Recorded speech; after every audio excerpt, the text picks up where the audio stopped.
Welcome to ePODstemology. Epistemology. You know what I like a lot more than materialistic things? Knowledge. What is this? It's a podcast. Hi everyone, and welcome to another episode of ePODstemology, where we bring you fortnightly dispatches from the knowledge frontier. I'm Mark Fabian from the University of Cambridge, and my guest this episode is Frank Martela, a positive psychologist at Aalto University in Finland, the world's happiest country, according to the Gallup World Values Survey. Frank is a very recognizable scholar in the happiness and well-being space, and I find myself citing him a lot in my papers. He's perhaps best known for his research on meaning in life, but has also written on organizational psychology, happiness, personality, altruism, and basic psychological needs. He holds PhDs in both organizational psychology and philosophy, which gives him a rich and deep understanding of the human condition that he very much shares with you in this episode. Besides being a researcher of psychological well-being, Frank is also a practitioner of it. He's the founder and chairman of the board of Filosofian Akatemia Oy, a small company that works with organizations to improve staff's sense of engagement, motivation, and meaningfulness at work. Frank and I hit it off recently after he popped into a session I was presenting at the Society for Personality and Social Psychology annual meeting, and I wasted no time in getting him on the podcast. I hope you enjoy his thoughts as much as I do. Let me hit you with some knowledge. ePODstemology. Hi Frank, welcome to ePODstemology. Thanks for coming on the show. Yeah, thanks for the invitation. I'm really excited for this episode because this is an area that we both do research on, so hopefully we can have a vibrant discussion. So maybe we'll kick off by saying, how do psychologists think about well-being? I guess usually when psychologists talk about well-being, they refer to the subjective well-being. So what they're referring to is people's feelings and evaluations about their life. So that's kind of the general point of view that well-being, unlike in some other disciplines where well-being is kind of taken as something probably, in some cases, something more objective or more overall thing. In psychologists usually talk about kind of just the subjective feelings and evaluations people have about their own life. Okay. Are there any sort of competing views on that sort of stuff in psychology? Yeah, there are a few different things. So one thing that quite often is measured and used as a proxy for well-being is this life satisfaction. So that's something that is quite often measured, for example, in international comparisons of happiness, World Happiness Report and stuff like that. They usually measure life satisfaction of people, asking people to evaluate their life, where the 0 is the worst possible life and 10 is the best possible life. So that's kind of one way of trying to assess well-being. Then some argue that instead of these life evaluations, we should be concerned with people's feelings. So asking about their positive feelings and negative feelings, and from that getting some kind of the average of how much people are experiencing positive and negative feelings in their life. So that's kind of another way of approaching well-being. And then quite popular is just then combining these two. So one of the most popular kind of empirical measures of subjective well-being is this Ed Diener's or approach originally by Ed Diener, where you measure positive affect, negative affect, and life satisfaction, and then you kind of average those together. Okay. So besides positive and negative affect, which is kind of umbrella terms, what are some of the key experiences of life that are typically of interest to psychologists? Yeah, I guess that's kind of probably the mainstream or the most common view is that about the subject of well-being. And then there are people who argue that in addition to this subject of well-being, there's also this more kind of eudaimonic dimensions of well-being that are not covered by the subject of well-being. So these might include things like autonomy or sense of meaning in life and relationships with others. So these kind of things, some people argue that they should be also measured as part of well-being, and they are not covered by straightforward asking about subject these positive feelings, negative feelings, and life satisfaction. So there's quite many people who argue that we need kind of broader measures of well-being that would include these dimensions. Okay. Yeah, I definitely want to come back to that stuff because I think that'll be a big theme of our conversation. But I guess for sort of non-psychologists who might be listening, what are the components of positive and negative affect, for example? So typically people ask like, did you feel happy, or did you feel joy, or did you feel relaxed yesterday? These kind of questions for positive affect, and then for negative affect, sadness, anger, fear. So quite these primal feelings that people might have, which quite often can be like categorized as either positive or negative. Okay, yeah, cool. And I think there is fairly good data on this stuff now. So we have a paper where we look at I think all the items from the PANAS scale. So it's the ones you just said. And then I think there's a few others like loneliness, inspiration, boredom, frustration. So under COVID, boredom really went up during lockdown, but actually fear and stress went down, which was quite interesting. Okay, fear went down. That's a bit surprising. Yeah, well, so our suspicion is that people were really scared of the pandemic.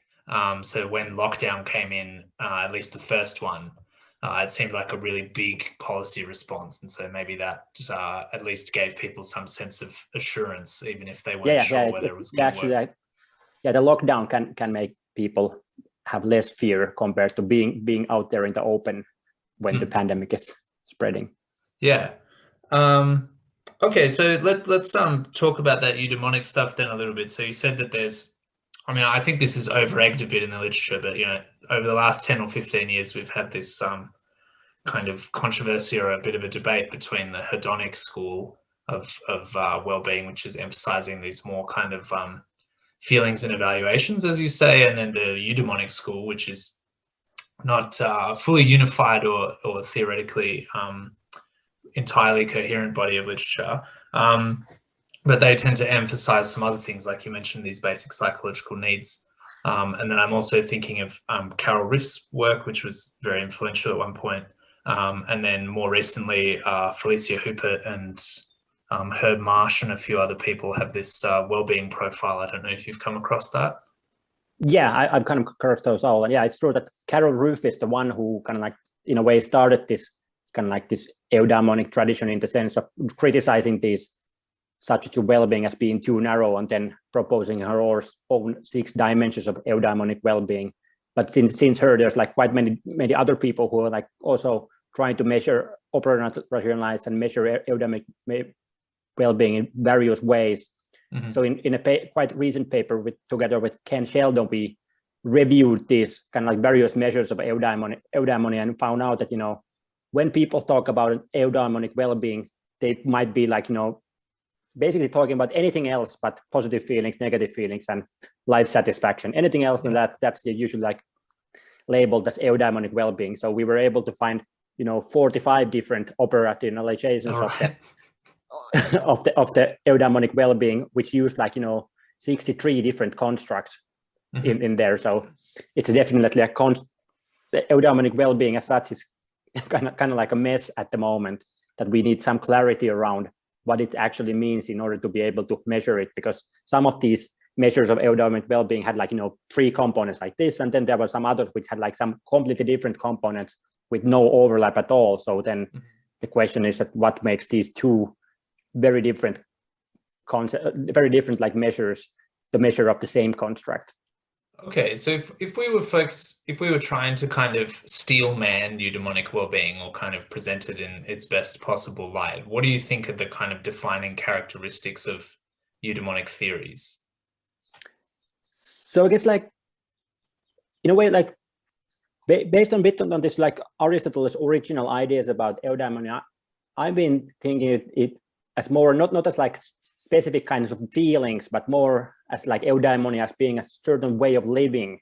So eudaimonia is not so much about the feelings that are produced by certain choices, but more about the choices that you make in life, the motives you have for your actions, and the actions that you have. So like eudaimonia in the Aristotelian sense is more about way of living rather than any feelings. So in that sense, I would argue that eudaimonia would be something that causes well-being. That that if people live in a more eudaimonic way, that usually also produces more subjective well-being for them. So like instead of like having eudaimonia or eudaimonic well-being compete with subjective well-being as 2 separate measures of well-being, I'm kind of like arguing that eudaimonic well-being is something that leads to subjective well-being typically. So it's kind of like something producing subjective well-being rather than competing with it. Yeah, I'm very sympathetic to this take. So I guess a simple way of phrasing it maybe would be that I think of subjective well-being as kind of the symptoms of eudaimonic well-being in a way. Yeah, that's a good way of putting it. Yeah, and I mean, certainly in my own work, a lot of my research is on kind of charting these interactions and the role that subjective well-being plays in guiding your eudaimonic process, so that you do in fact start to live the right way. Okay, so just to stick with this for a little bit longer, just for people who maybe don't have our background. So, for example, in Riff's model, I think the elements of eudaimonic well-being are environmental mastery, autonomy, meaning and purpose, and then I can't quite remember the others. Do you? Yeah, let's see. So there's a pretty strong overlap, I think, with the basic personal needs. growth was one. Personal growth and personal growth are at least missing. Yeah, from the those. Yeah, and that's relatedness. Yeah. Okay. And then self-determination theory, which very much claims to be a eudaimonic way of understanding well-being. So they, as you said, have these three basic psychological needs. So you want to be autonomous, so you feel like you're in charge of your life. Competent, that you are skillful in the things that you value or the things that you think are necessary for your flourishing. And then relatedness, so your connections with other people. And then, so I think that kind of covers then what's in the Marsh model as well, or this new well-being profile, I think also puts in, so it does emphasize positive emotions, does emphasize the basic needs, also adds in optimism, I think, and a few other items. I'm quite sympathetic to that measure, the well-being profile. Okay. What your thoughts on it are. Yeah, I guess like it's always just important to like keep these different constructs in their own place. So I guess like some of the measures of well-being, they have like both these positive feelings and then they have these basic needs in the same level. But I guess like based on the self-determination theory, the argument will be that basic needs are something that usually lead to well-being. Again, like they will be the things that we need from our environment to do well. So we need to have like this sense of autonomy, this sense of volition. We need to have this sense of competence and mastery and effectiveness in our life. And we need to have this close relationship and feeling of relatedness. But when we get them, that kind of like one of the key symptoms of getting them is having higher levels of well-being. So instead of having all of these constructs at the same level, these needs should be something that, mediate the effects of quite many environmental conditions of well-being.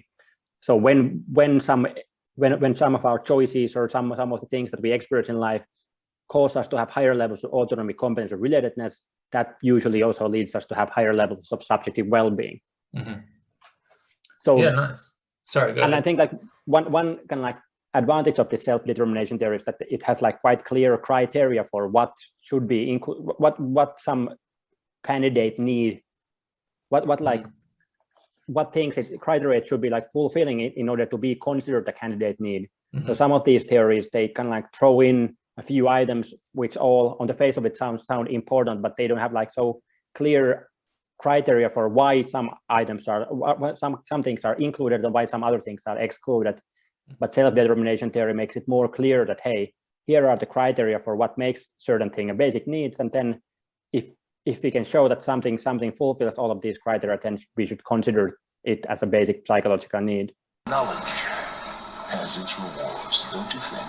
ePODstemology. One issue that I think is important in this space around what well-being is or how we conceptualize and operationalize it is if we're thinking about well-being in a diagnostic way. So like I'm a policymaker or a therapist or a friend, and I'm trying to help someone improve their well-being.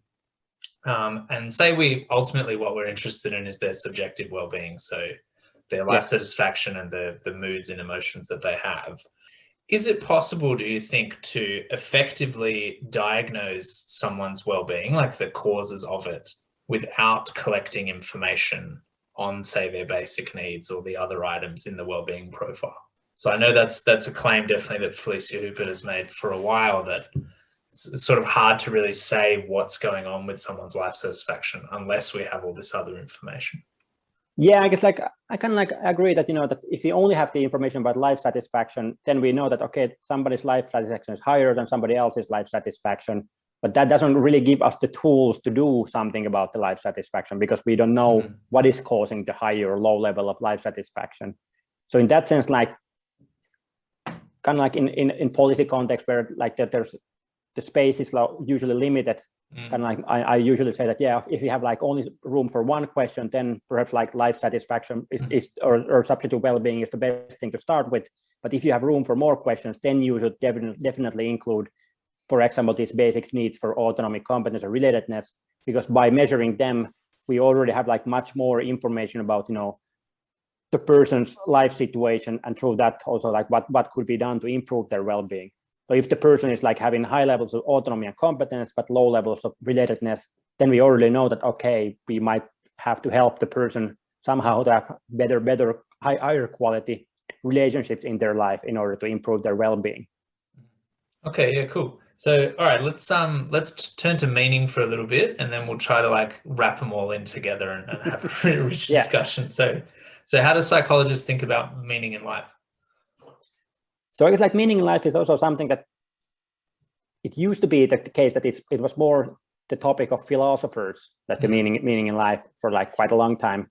And there it like quite often was thought about something more objective, something that, you know, somebody's life had higher levels of meaning, somebody's life had lower levels of meaning, but it was not about their own evaluation about it, but more kind of like that an observer could make the evaluation that, hey, when we look at the life of Nelson Mandela, he seemed to be living a life of high meaningfulness, and somebody else, the average man on the street, had like their life has like lower levels of meaning.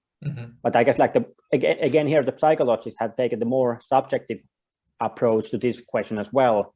So instead of like, they are not even trying to have any arguments about how much meaning a person's life has like in any objective sense, but more how much meaning a person is experiencing in their own life. So taking this subjective perspective, that how much somebody is experiencing meaning in their own evaluation.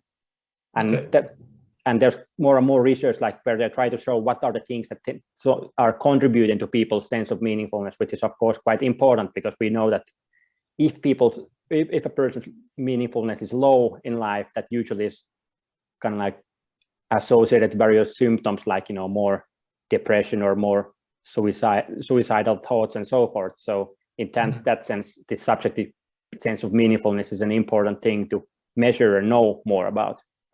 Okay, yeah, great. And so in the so I guess I'm fairly familiar with the philosophical literature because that's where I came from originally. So, so I mean, of course, there's the like the Christian tradition, I guess, for example, saying that, you know, what's meaningful is contributing to the cosmic order in some way. And then I think the subjectivist turn really comes in through existentialism in particular, and the idea that, you know, I can't quite remember the quote from Beauvoir, but it's something like any man, back then it's all single gender, even though she's a female author, any man who has kind of real passions and real loves and real drives recognizes that his will is enough to sustain his enthusiasm for life, and this kind of stuff. And I think that's sort of where the subjective turn comes in. But yeah, I think go ahead. In a way, I think like in a way, the modern search for meaning, I think, originated with like the scientific revolution, like in the 19th century. That like before that, we had this more kind of like people had the worldview where it was like kind of like self-evident that life is meaningful. You know, that we were part of this like meaningful cosmos where everything exists for a purpose, because either because like, you know, God created it, or like more generally just that the cosmos was seen as something, you know, where everything has its own purpose and place, including human beings. But then when the scientific worldview gained prominence in the 19th century, it was kind of like revealed to us that, hey, perhaps like we are just living in this one planet, which is one among the millions of others, and or that sun is only one among the millions of other stars, and the world has existed billions of years before us, and it will exist billions of years after us. And also human beings actually we're not created by God, but by the evolutionary process. So we are kind of like just random products of the blind forces of evolution. So all of this kind of like created this suddenly this feeling that, hey, human life doesn't have any specific purpose or anything like that. And I think in a way, existentialism is kind of like trying to answer this challenge of the scientific worldview, where suddenly we were thrown into the world where there might not be any meaning to human life given from above. Yeah, absolutely. And so in the psychological literature, I know that there's this sort of global sense of meaningfulness in life. And then that breaks down into 3 factors. Can you tell us a little bit about what those factors are? Yeah, so when psychologists are like trying to defining what we mean by meaning in life, they seem to be usually talking about 3 different kind of like facets or elements. So one of them is this sense of coherence. So the sense of life making sense and it not being like, just chaotic and unpredictable. So somehow like, things that happen in your life make sense and are understandable. So that is this sense of coherence or sense of comprehension. Then the other thing is this sense of purpose in life. So feeling that, there's some overarching goal or goals in your life that give meaning to your everyday actions. So you are striving towards something.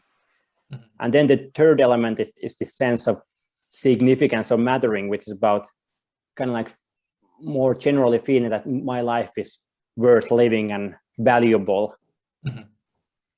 So these are kind of like these are the 3 ways of defining meaning in life usually found in the psychological literature.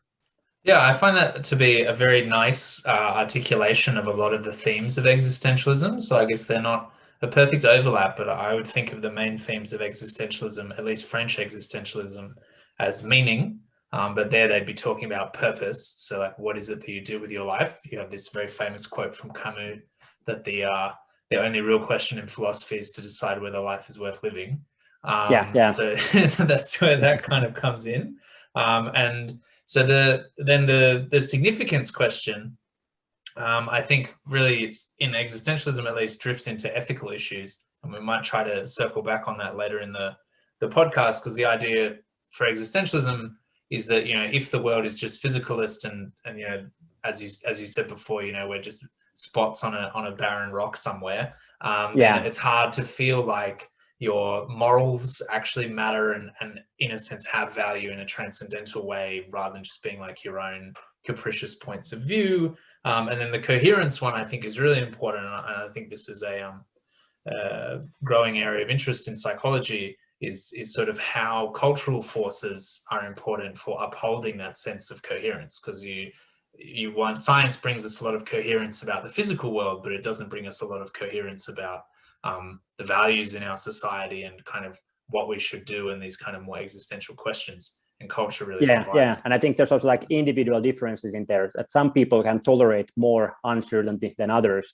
Other people, some people need these certain answers, and if they're not provided by certain culture, then they look for some other places. And some people have like even argued that that one of the reasons for like this rise of populism in the present days, that the world is so kind of like world has become so complex that it's kind of like hard to understand why things happen, and because of that, some people are like seeking out these easy answers which are usually given by these populist politicians.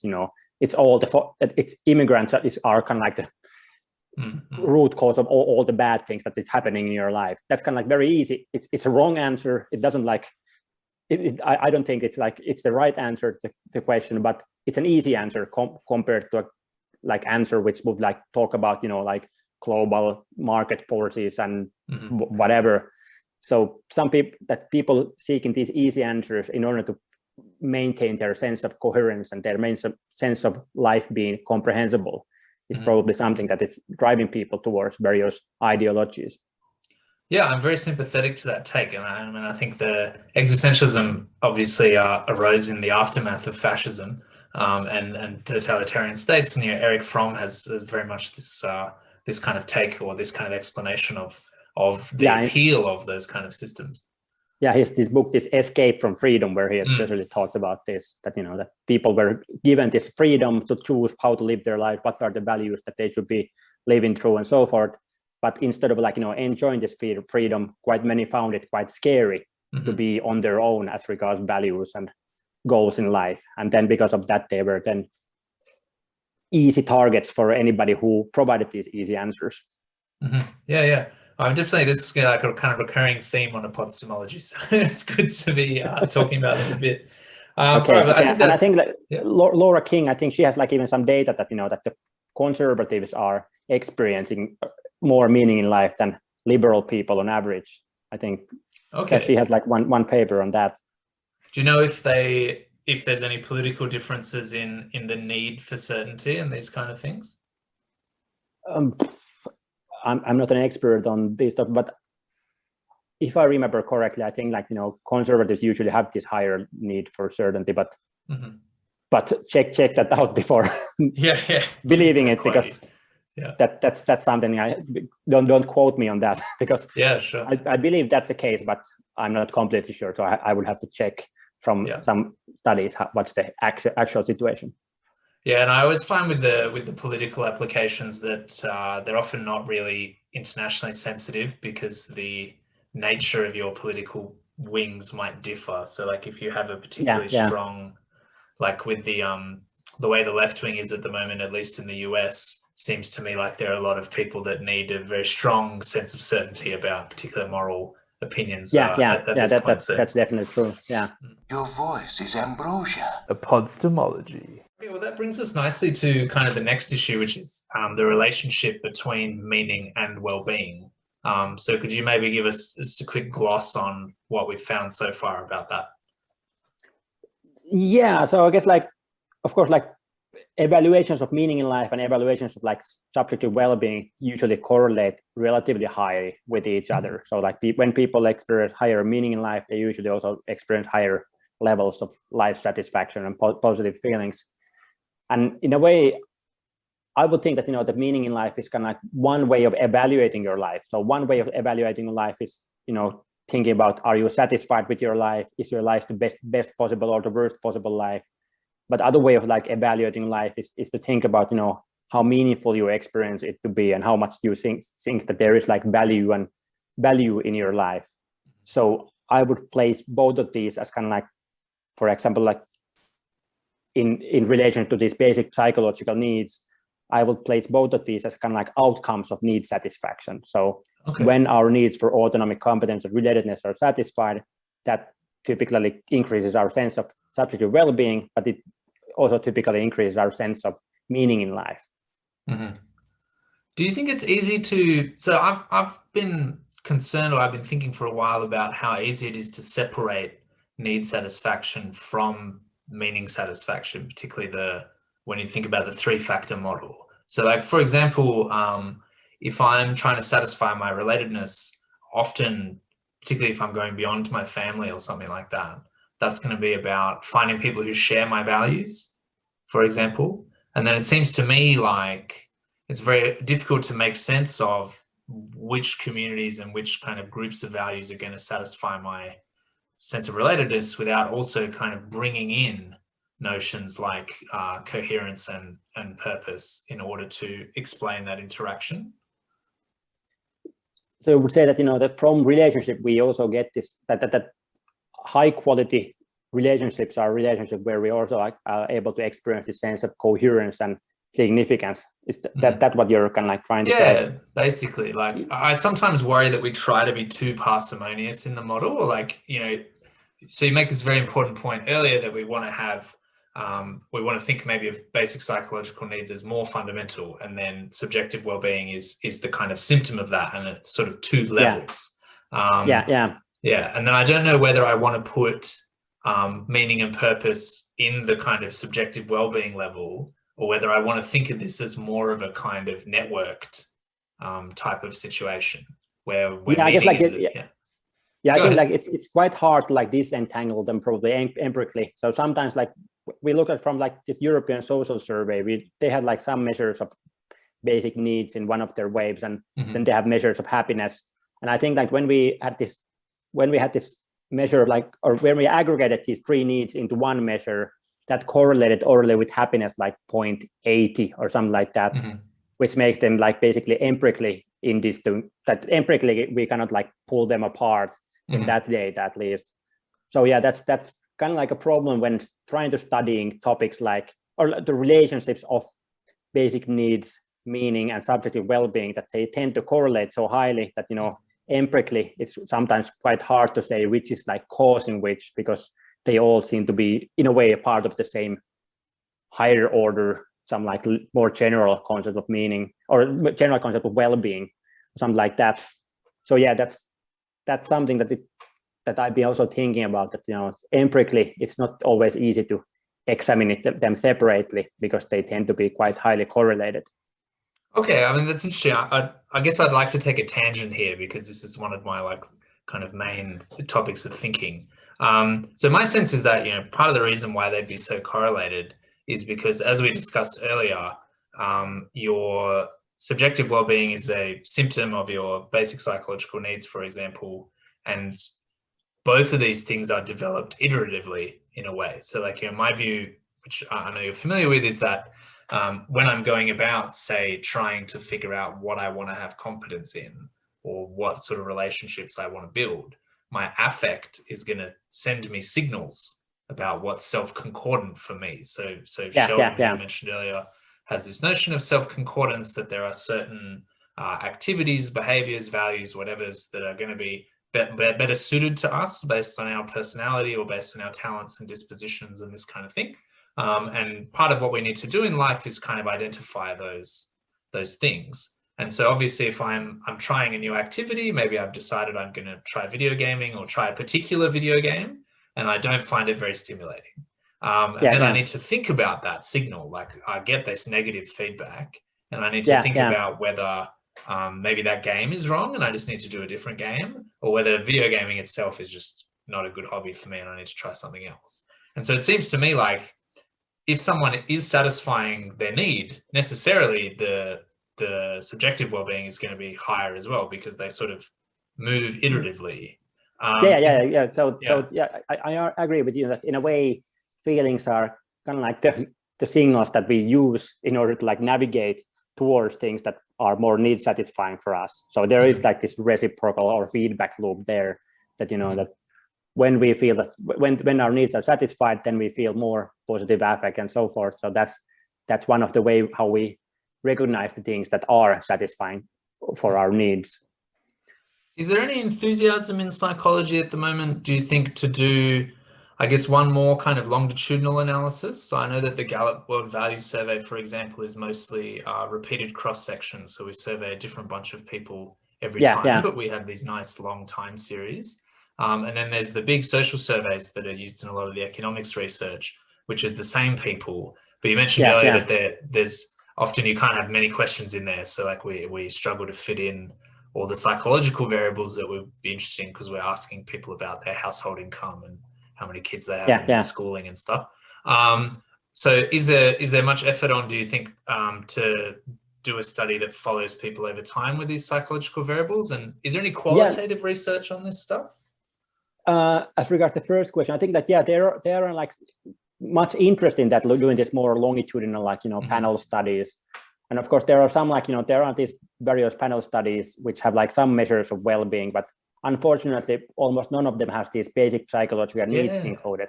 So this RIF's psychological well-being is included in some US-based like longitudinal studies, this midlife in US study and so forth.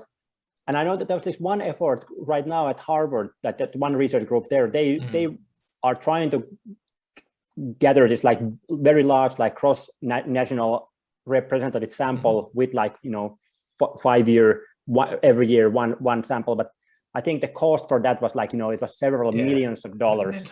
So the last time I heard about it, they were, you know, I don't remember the exact numbers, but, you know, it could have been that they needed $30 million and they had like be able to get people sign up, or like research groups sign up for like, I don't know, 40 million. So, or something like that. So hopefully they get the funding to do the study, because that would be very interesting and allow quite much like research that people haven't been able to done, because there is not the data to do that. But so there's like definitely enthusiasm for that kind of data. But of course, like, especially if you want to have like representative samples, if you want to have them from several countries, then the costs are also going to be quite substantial. So that's, of course, it's not so easy to gather that kind of samples.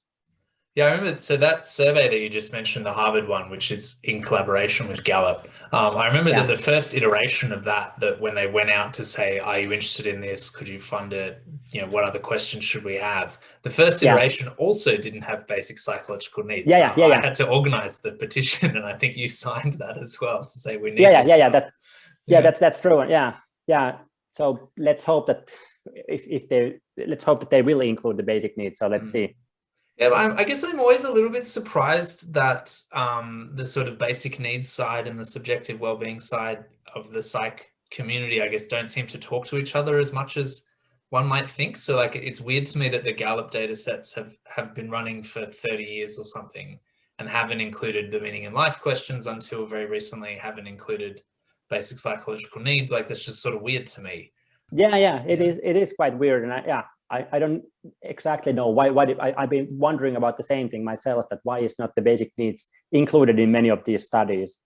But I guess like it's just like, probably the midlife in US study, when it was like initiated, Carol Ruff was the one who was like somehow involved. So of course she included her own measure and so forth. So probably it's like, it can be quite much these random events that, somebody's trying to start some like study, and then they contact one researcher, and that researcher happens to be a proponent of a certain perspective. So of course, then that perspective comes to be represented there and so forth. So we just have to try to push these basic needs into these surveys in the future, I hope, because there's many things that these kind of surveys will help us to answer, so many research questions that cannot be answered right now because we don't have the right kind of data. And so my second question then was like, do you think there's much potential for doing slightly more qualitative research on these kind of questions? Do you think there's an appetite for that? Yeah, I guess like, of course, like mainstream psychology is quite quantitative. So like, so there's, of course, like, I think that there's like increasing amount of like qualitative studies done as well. But of course, they are usually not published in the highest or like the highest rated journals. So there's kind of like this not good incentives for doing that kind of work. But so and of course, like I would think that good high qualitative research can like complement these more quantitative approaches of giving us more kind of like nuanced understanding about this phenomenon. And from there we can like then derive new hypotheses to test through more quantitative measures. So in that sense, I think the perspective would complement each other, and it would be good to have also more qualitative study around these topics. ePODstemology. One thing that I guess has maybe annoyed me a little bit in the past in the meaning in life literature in particular is that it's sometimes sort of implied, at least when positive psychologists are giving interviews and stuff to the media, that people can just go out and get meaning, It's like, the reason why people aren't happy is because they don't have meaning in their life. So just like, walk outside and get yourself some meaning.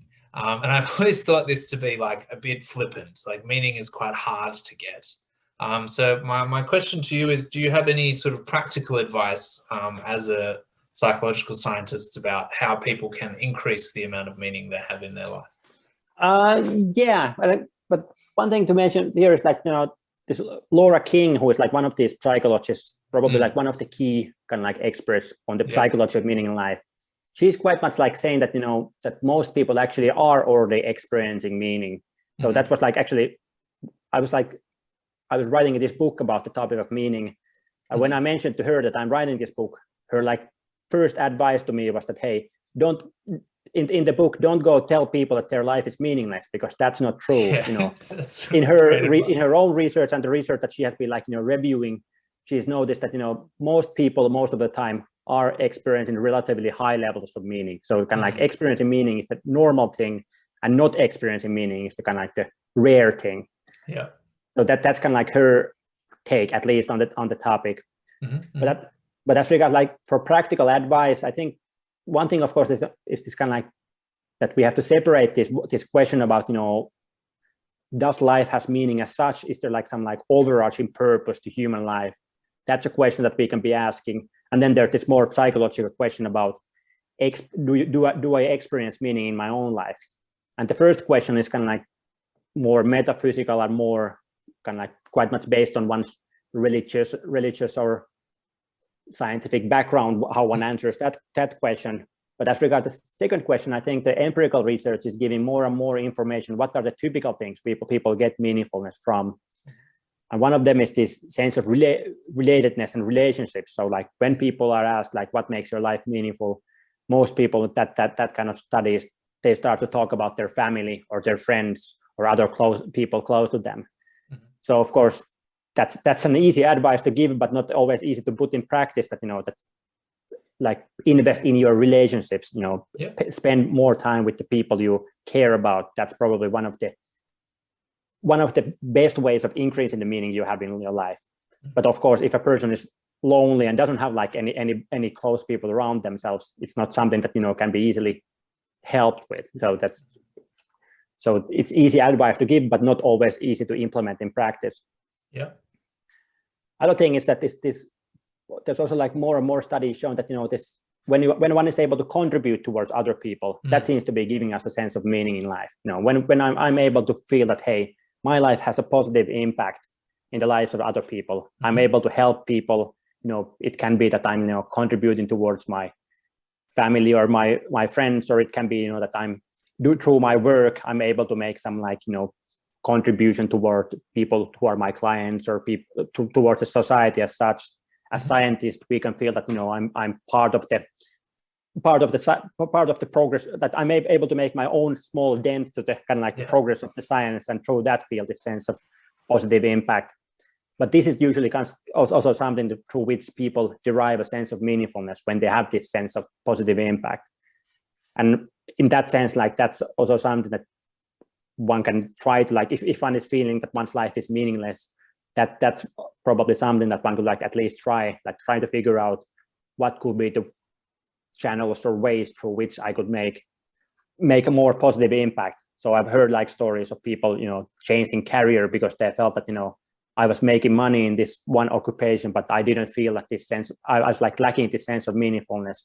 Now I switched to a new career in some other place where I might be earning a bit less money, but still having this much stronger sense that, hey, my work is contributing to something positive.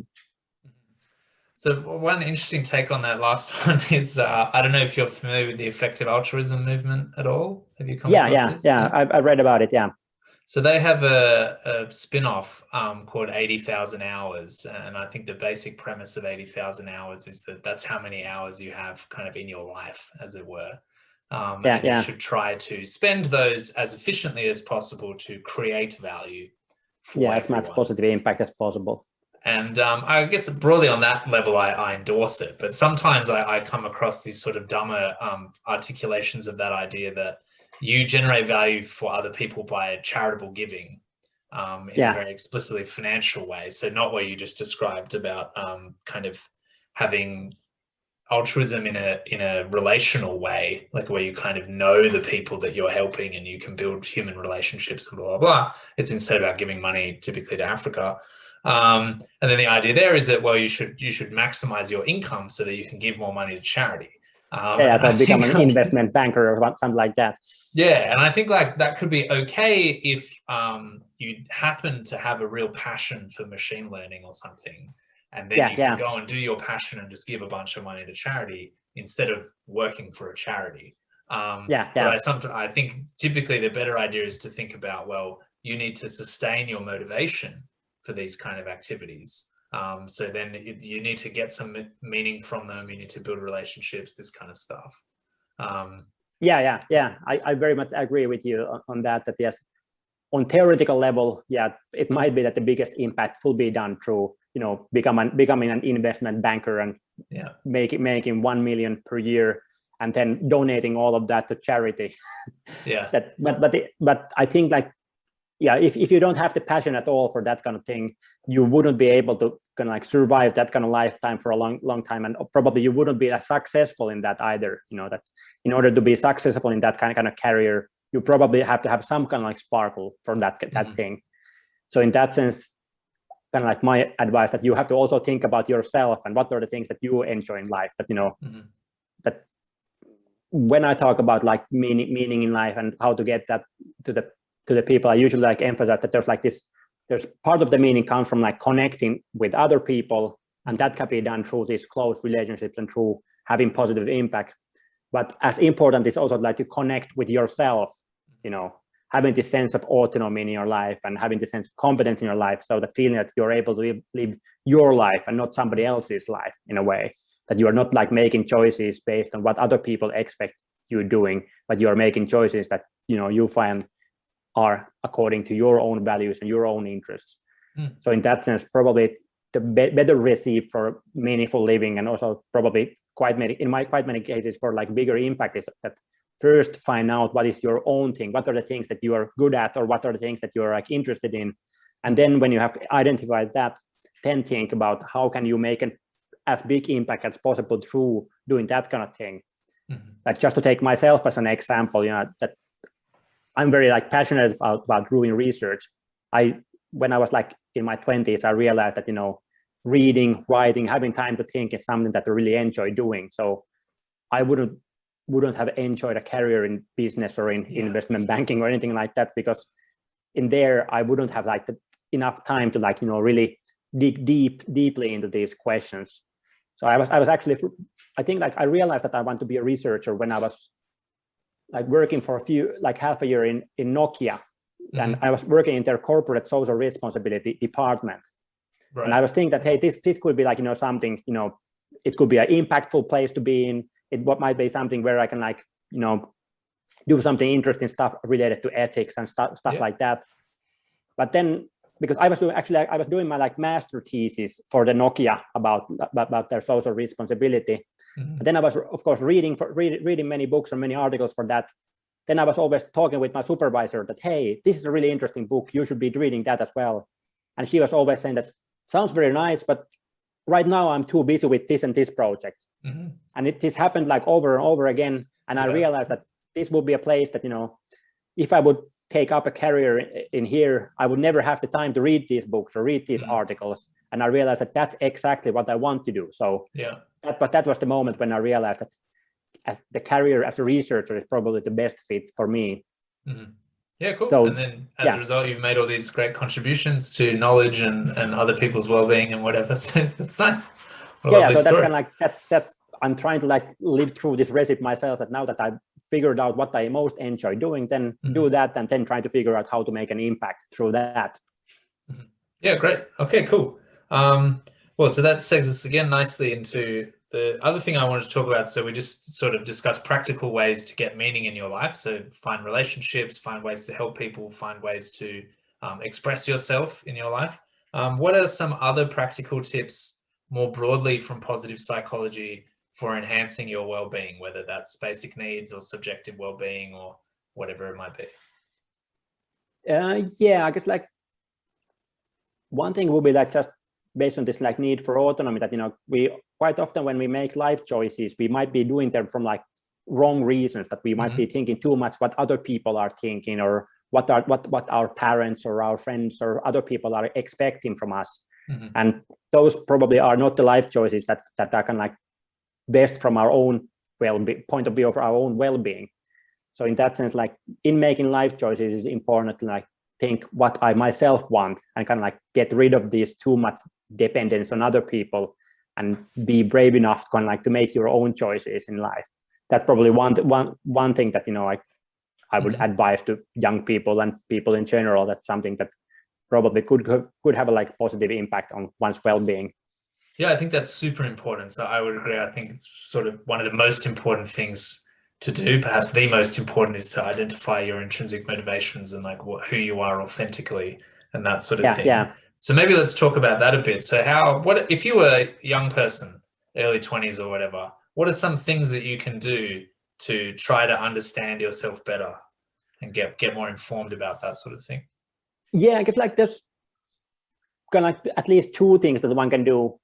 One is just like, try to write down your interest or your values and these things. There's plenty of different like, writing exercises that one can do, which can be like help one to like identify one's own values, because sometimes even just writing them down makes them stronger in your in your own life, that, you know, that if you have like this vague feeling that, hey, this is my passion or something like that, then at one point you write it down that, hey, this is my passion, and then you see it written there. That might help you, like, next time you're making some choice, to actually make the choice based on that thing. So I don't know, like, how much there's like empirical studies on this, like how the effect of these written exercises, but at least in my personal experience and in looking at people around me, I've noticed that, you know, it has like helped them to navigate better their own life through making these various exercises where you're like writing down your goals in life or writing down your values and so forth. Yeah, so that's like one part. But then the other thing is, like, you know, that like through reflection and writing, you can do certain things. But the other thing is just like, you know, experimenting, like doing different things. That's also like way to learn about oneself, you know. As you said, like, you know, if I want to know what sport I enjoy most doing, you know, writing things down might not be like, you know, too helpful. I just have to, like, you go out there and try that, you know, okay, I tried jogging, quite nice, but not first the thing. And then I try football and realize, hey, this is something I really enjoy doing much more. For example, I noticed that, you know, I'm very much a team sports player, like person. I'm like, very much not. Okay, so I noticed that, you know, as long as there's like, you know, a team and then there's a ball involved, I'm very much in. It can be like, it's like just random reason that I ended up playing like football and floorball, which is this quite big sport in Finland, but not too familiar outside of Finland and Sweden. Yeah, well, the snowy countries, it's very common. Yeah. But like, it could have been like basketball, or it could have been like volleyball or whatever. Like, as long as there's a team, I enjoy that.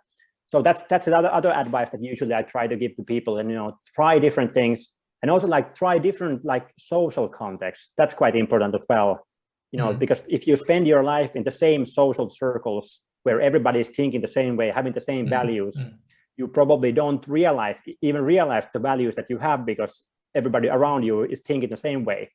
So exposing yourself to some other context, you know, going to some place, starting some hobby, or moving to some new city or whatever, like through some ways, being exposed to people who think very differently from the way you think. That's probably one of the best ways to learn more about yourself and your values. That after that experience, you might realize, hey, these people have these values. The people that I came from, they had these values. You become like more aware of them. And then you might also realize, hey, from these people, I endorse these values, but hey, now I learned these new things from these people. And through that, you are able to like live a more authentic life in a way, because you are more explicit about, and you're more knowledgeable and explicit about your own values and own interests. Do you think it's worth taking a personality quiz, or like doing Seligman's personal strengths survey, anything like that? I guess like there's probably like better and worse like these personality tests. I don't remember exactly how this Seligman's test works out, but I think that usually they are quite useful. Like, I think like even like, you know, reading some horoscope analysis can be useful in the sense that, you know, when you read it, you recognize certain things, and then you recognize certain things that you're like, that no, that's not me. And even that can like increase your self-awareness. Like, you know, that when there are statements made about you, it can be like horoscope. It can be bad quality personality test. You get some information even from that, just from your reaction to the analysis. But of course, then there are even like these better tests, which have like more scientific validity. And of course, I would recommend rather do them, because from them you can like learn even more than from this bad quality test or from the horoscope. Yeah, that's an interesting point you make, because I'm sure you know, like the Myers-Briggs personality test has been derided by personality theorists as lacking psychometric validity, but people still seem to prefer it to the Big Five tests. And I've often thought that this is because the Myers-Briggs, in a way, like makes more sort of specific statements about what you're like. So the point you just made, that you can say, oh, well, that is me or that is not me, kind of resonates more than in the Big Five. The Big Five is just kind of a bit bland for most people. So if you get like that, in terms of introversion, extroversion, you're somewhere in the middle. That's kind of like not so interesting as like that Myers-Briggs saying that you're either one or the other. Okay, so cool. It could be. Any other techniques? that you want to list off? I mean, I could probably have a hedonic psychologist on here at some point who can talk about like satisficing versus maximizing and that kind of stuff. But anything else? Yeah, of course, like satisficing versus maximizing probably is important, you know, so like that, not try to maximize all things in life. So in a way, learning to be satisfied with whatever you have. And of course we can like take this more stoic wisdom that, you know, learn to kind of like accept what is the things that you cannot change. That's probably something that can like, it's quite often quite helpful, you know, that there's things in your life that you cannot like affect, that some things happen no matter what you think about them. So the more you learn to accept those things, the more you learn to like just let these things pass. The easier then it's to concentrate on those things that you can actually change, and through that like focus your actions on those things that you can have a like impact on, rather than worrying about the things that you cannot have an impact on. So yeah, there's probably many other things that could be like said, but yeah, I guess like the things that I had on the top of my head have been said. ePODstemology. Right, well, let's go to the last question I had then, which is, so we've been talking about what individuals can do to improve their well-being. Do you think there's anything that governments or organizations or communities can do to foster well-being? Yeah, I think like this World Happiness Report, for example, which has been like, it uses this Gallup World Poll to like evaluate like the average levels of happiness of people around the world. You know, of course, like one can have like arguments about is the question that they use the best one. So the question that they use there is this: think about your life on a scale from like 0 and 10, where 0 is the worst possible life and 10 is the best possible life.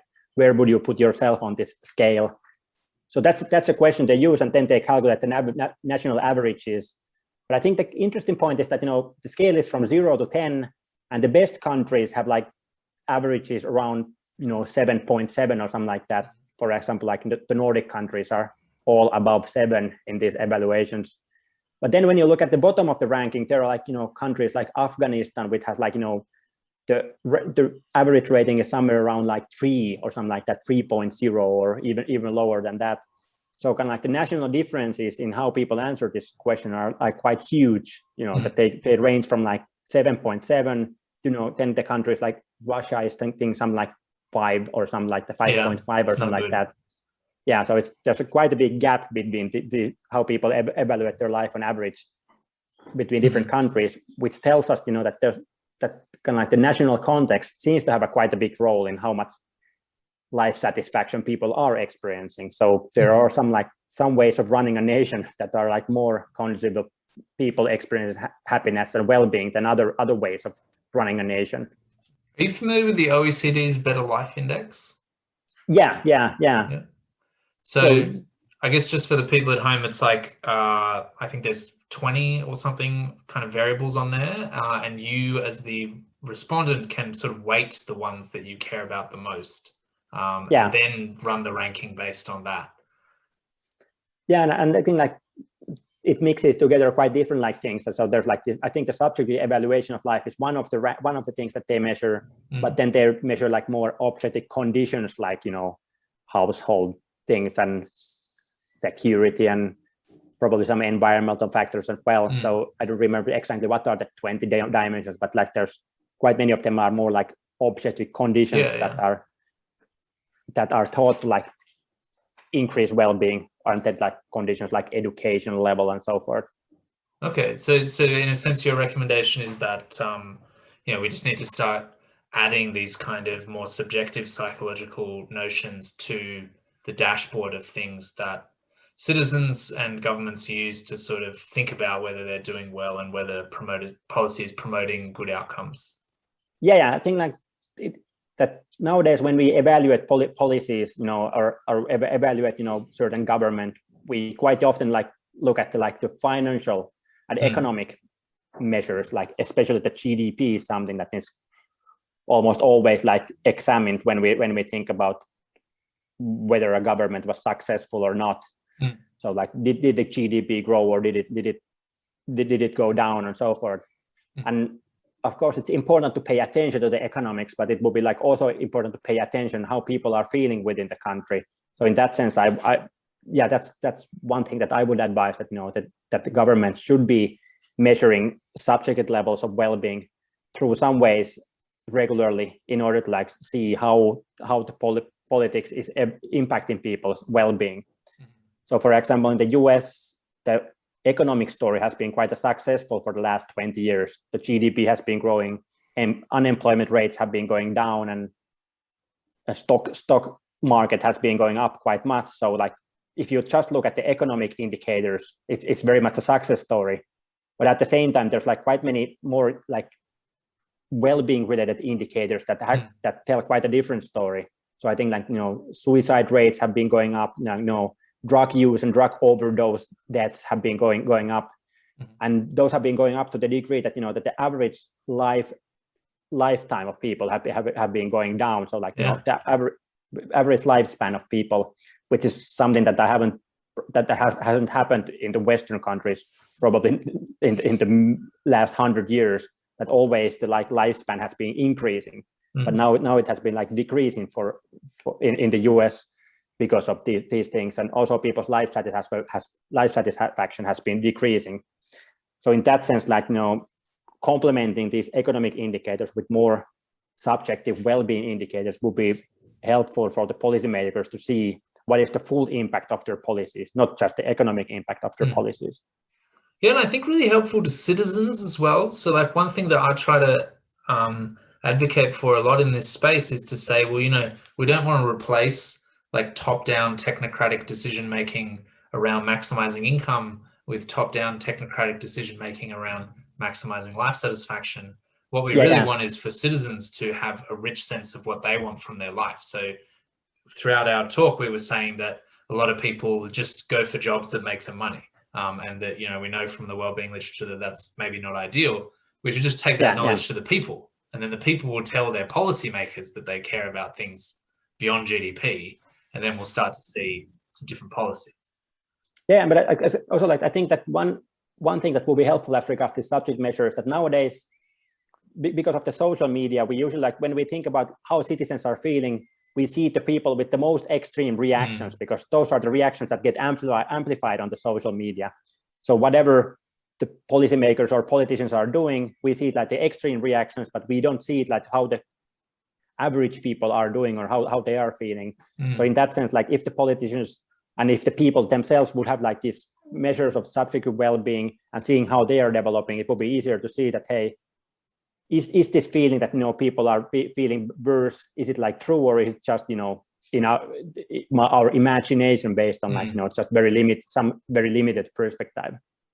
Yeah, there's a funny data point on that, actually, that there's a lot of these funny data points where it's like most people think that they are a better than average driver.